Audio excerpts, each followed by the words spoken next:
जय जिनेन्द्र। आवारा सितारे राहुल चंजन के साथ आज बात करेंगे संतोष और त्याग के बारे में। ये दोनों कैसे एक दूसरे से अलग हैं। संतोष करने का मतलब यहाँ पे हम अक्सर ज़्यादातर ये निकालते हैं कि यार ये नहीं मिल पाया, ये मैं नहीं कर पाया, ऐसा नहीं हो पाया, यार ठीक है यार संतोष करो यार, ठीक है इतना तो मिला। और त्याग का सेंस हमारा ये निकलता है कि हमने जो चीज़ छोड़ दी, सिंपल सी मीनिंग, उसका हमने त्याग कर दिया। यही मीनिंग समझते हैं हम लोग। अब इनको थोड़ा सा और क्लियर कर देता हूँ मैं। त्याग ज़्यादातर हम तब करते हैं जब हम व्रत करते हैं। हमने भोजन का त्याग किया, हमने आज ये खाना छोड़ दिया। तीज त्यौहार आता है, सोमवार चल रहा है, सावन का महीना है, तो सोमवार में लोग सोमवार का व्रत रखते हैं शिव जी का। बुधवार को देवियों का व्रत रहता है, शुक्रवार को मुसलमान लोग भी फास्ट करते हैं, रोज़ा रखते हैं। तो व्रत तो हम कर लेते हैं, खाना तो हमने छोड़ दिया, लेकिन हमें जो छोड़ना था क्या वो हमने छोड़ा?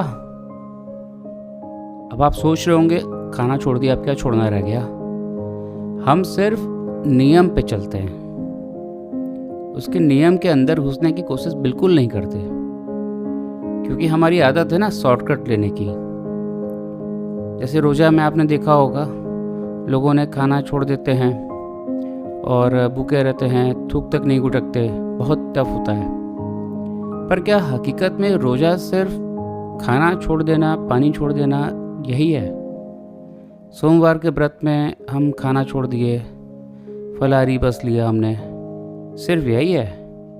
भगवान की पूजा तो करते हैं, ठीक है, वो तो करने के लिए ही तो व्रत कर रहे हैं, तभी ना हम व्रत का उद्यापन करेंगे और शाम को उस व्रत को तोड़ेंगे, या तो फिर फलाहारी लेंगे, या अगले दिन उसकी पूजा पाठ करेंगे, तब हम खाना खाएंगे।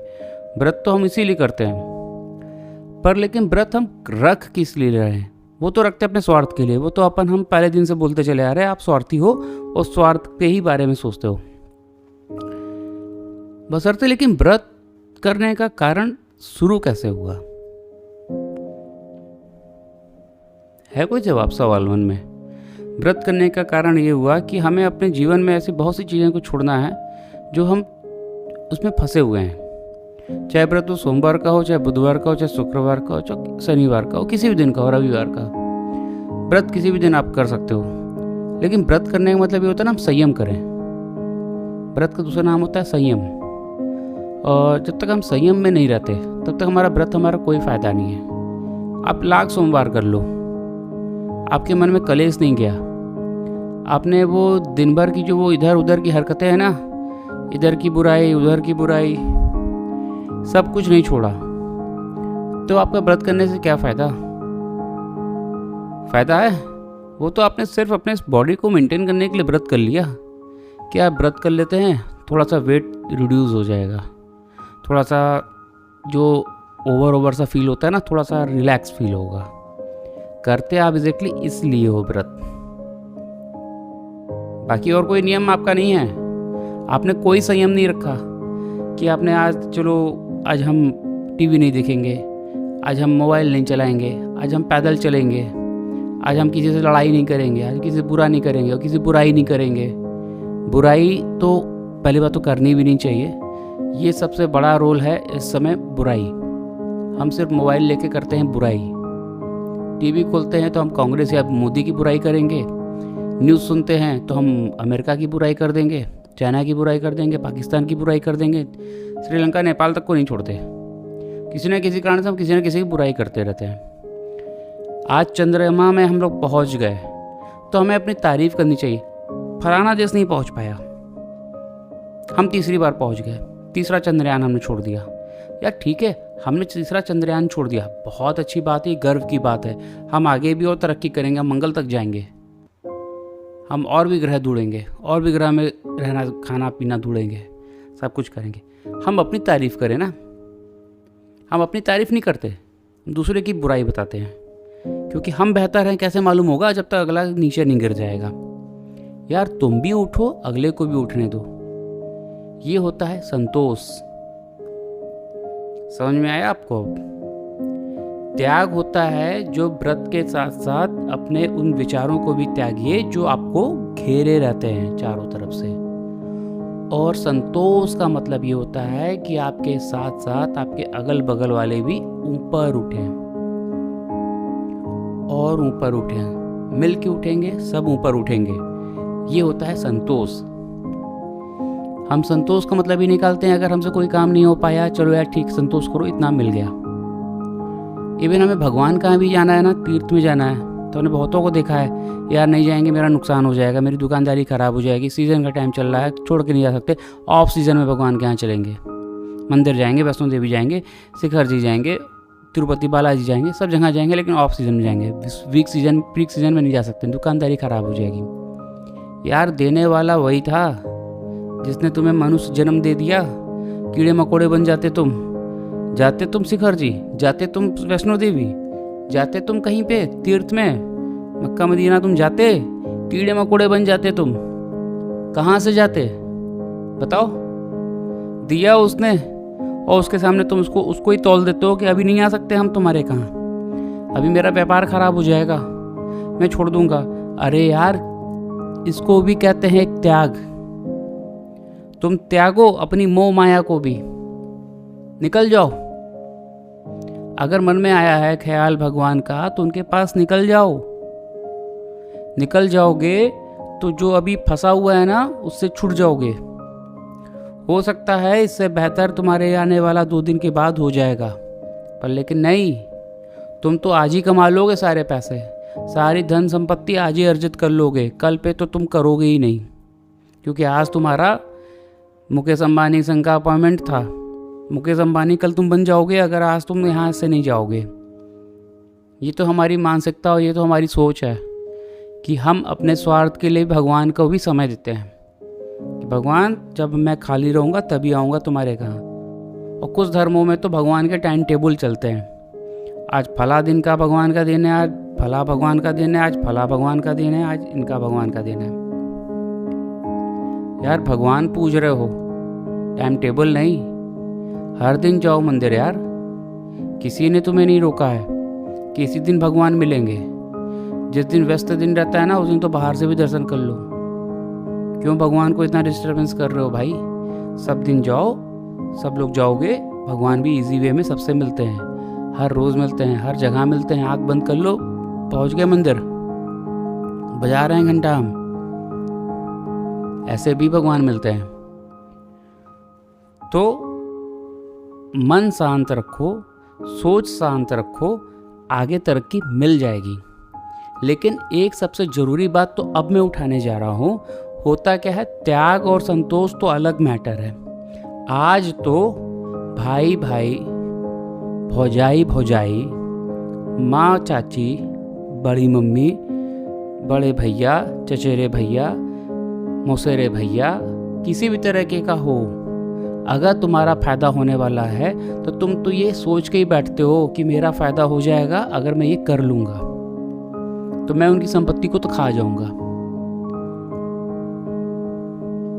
अगल बगल उठा के देख लीजिए, बड़ा भाई छोटे भाई की संपत्ति दबा के बैठा है, किसी घरों में देखिए तो छोटा भाई बड़े की दबा के बैठा है, और अगर मांग ले तो कलेश। तुमने मुझसे मांगा कैसे? मैं तो इतने दिन से तुम्हारा सारा काम कराता चला आ रहा हूँ, सारे घर के खर्चे तो मैं उठा रहा हूँ।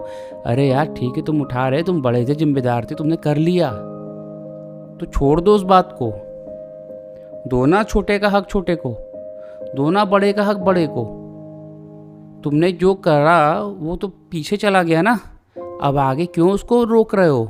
उसकी तरक्की के लिए हो सकता है उसको बढ़ने दो, उसको उड़ने दो, उसको फैलने दो, देखते रहो भाई, ऑब्जर्व करो। अगर खुशी खुशी दोगे ना तो तुम्हारा भी छोटा, तुम्हारा भी बड़ा तुम्हारे साथ ही लगा रहेगा, दुख तकलीफ में तुम्हारे साथ आएगा। ले तो वो लेगा ही अपनी चीज़, क्योंकि अगर संसारिक जीवन में जी रहे हो तो अपनी चीज़ हासिल कर लेना ही तुम्हारा नियम और सिद्धांत भी होना चाहिए। त्याग तब तक नहीं होता जब तक तुम उस चीज़ को हासिल ना कर लो। आज से मैं ताजमहल का त्याग करता हूँ। ताजमहल मेरा नहीं है, लाल किला भी मेरा नहीं है, मैंने छोड़ दिया लाल किला को। हंसो, हंसने वाली बात बोल रहा हूँ मैं, जोक बता रहा हूँ। नहीं हंसी आ रही ना? हंसी क्यों नहीं आ रही है? क्योंकि मैंने ताजमहल तो मेरा था ही नहीं यार, मैं छोड़ूंगा कहाँ से? लाल किला तो मेरा था ही नहीं, मैं छोड़ूंगा कहाँ से? आज मैं इस शर्ट का त्याग कर सकता हूँ, ये मेरी है, ये मेरी है, मैं इस शर्ट का त्याग कर दूंगा, उसे कोई मुझे रोक नहीं सकता। मेरा मन करेगा मैं त्याग कर दूंगा, इस चश्मे का त्याग कर दूंगा, ये मेरा है। इस कुंडल का मैं त्याग कर दूंगा, ये मेरा है। ठीक है, ये मैं त्याग कर सकता हूँ। तो पहले अगर तुम्हारा बड़ा, तुम्हारा छोटा, तुम्हारी संपत्ति को दबा के बैठा है तो उससे पहले आप बात करो, अगर तुम्हें उसकी ज़रूरत हो तो। दूसरे को ज़बरदस्ती परेशान मत करो। ये नहीं कि आज सुन लिया तो कल से बस लड़ाई चालू। भाई अगर आप उसकी संपत्ति दबा के बैठे हो, उसको ज़रूरत है तो उससे आप पूछ लो, तुम्हें ज़रूरत है, तुम्हारा है ये, जब तुम कहोगे हम तुम्हें दे देंगे। प्यार से पहल कर सकते हो यार। अगर अगले को लगता है कि तुम भी तो पूछ सकते हो सकता है अगला खुद ही मना कर दे, नहीं भैया आप रखे रहो, हमें अभी कोई दिक्कत नहीं, हमारा सब चल रहा है बढ़िया। ऐसा भी जवाब आ सकता है। लेकिन पहल तो करो। जब पहल नहीं करते हो ना तो अगला जब मांगता है तो बहुत बुरा लगता है। तो बुरा लगाने से अच्छा है पहल तुम खुद कर दो।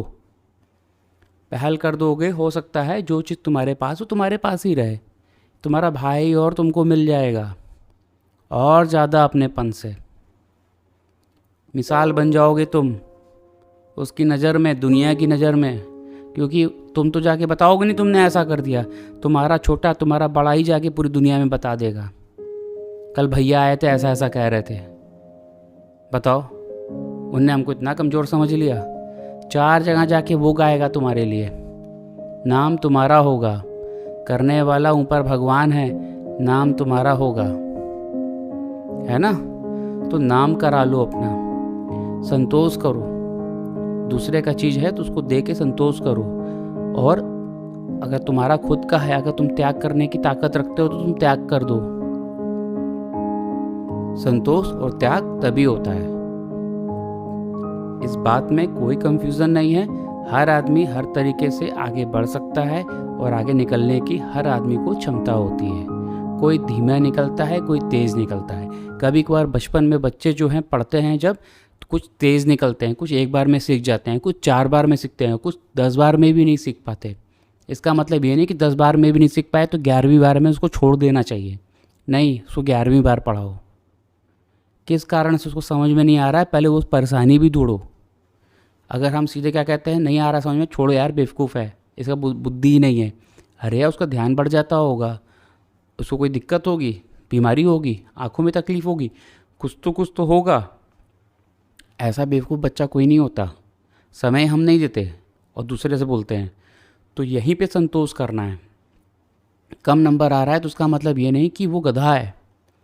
संतोष करो कि वो कम नंबर लाया है तो उसको हम अगले बार मेहनत करके और अच्छा कराएंगे। ये होता है संतोष।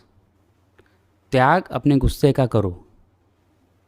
गुस्सा छोड़ दोगे सब कुछ सही रहेगा।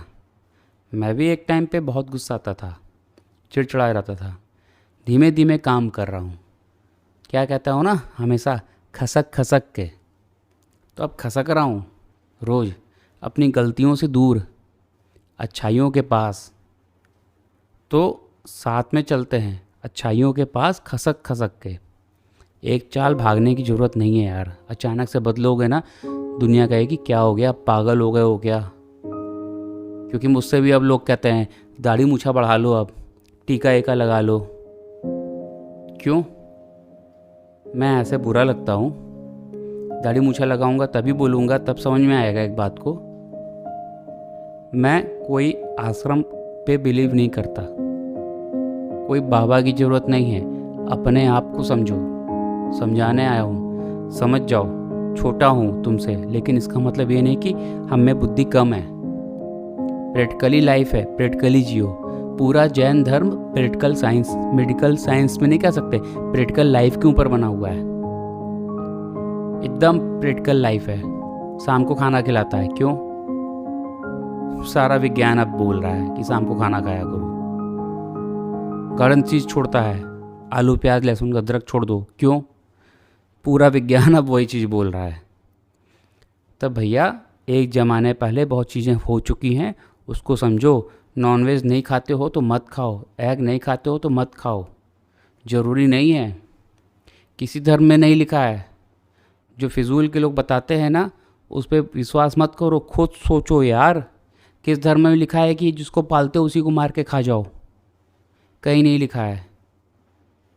खाने को दुनिया में बहुत सी चीज़ें हैं, खोज के देखो, बना के देखो, अच्छा लगेगा, दोस्ती भी बढ़ेगी इससे तुम्हारी। जो परेशान हो आज इतना अलग अलग के चक्कर में, वो चीज़ें ख़त्म हो जाएंगी। क्यों हम लोग रोज़ लड़ते हैं? लड़ने का कारण भी यही है, हमें लड़ना छोड़ना है और संतोष करना है और गुस्से का त्याग करना है। कदम बढ़ाएं, बढ़ा सकते हैं। और जो भी कुछ कन्फ्यूज़न रहे तो आप मुझे कॉल भी कर सकते हैं। आज मैं अपना नंबर डिस्प्ले पे दे रहा हूँ, तो उसको देख लीजिए। कुछ भी बातें रहती आप मुझसे शेयर कर सकते हैं। अच्छा लगेगा मुझे भी और अच्छा लगेगा आपको भी।